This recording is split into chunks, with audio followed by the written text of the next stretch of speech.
কোম্পানিতে যারা চাকরি করছেন তাদের জন্য কখনো রাগের মাথায় জব ছাড়বেন না, তাতে আলটিমেট ক্ষতি আপনারই হবে। এমন সিচুয়েশন হলে যে কোনো একটা অজুহাতে অফিস থেকে ছুটি নিয়ে বের হয়ে যান।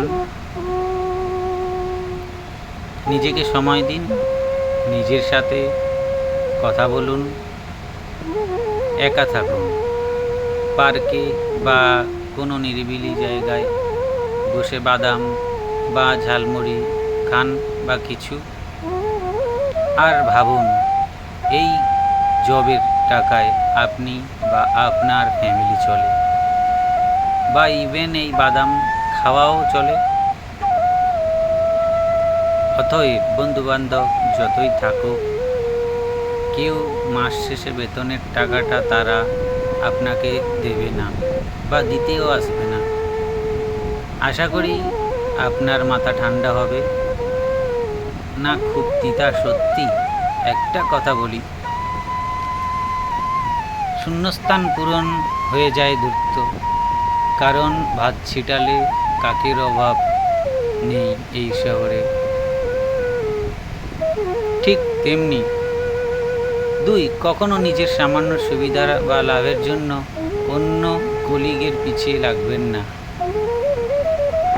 তাতে ক্ষতি করবেন না কারোর। মনে রাখবেন, আজ যার জন্য আপনি গর্ত খুঁড়ছেন, কাল তার চাইতেও বড় করতে আপনিও করবেন। প্রতিষ্ঠান কারো নিজের না।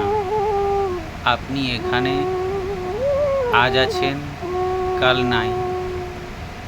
কয়েক বছর আগে আপনি যেখানে আছেন ওখানে কোনো এক ব্যক্তি ছিল।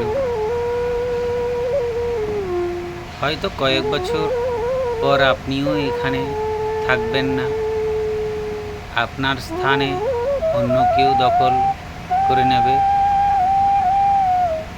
আপনি কলিগের সাথে আর কখনো দেখা হবে না।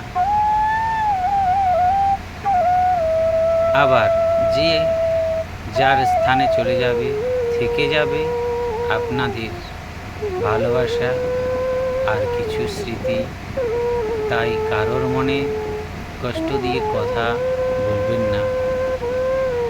আমরা এই প্রতিষ্ঠানের সামান্য একজন কর্মচারী। এটাই প্রকৃতি।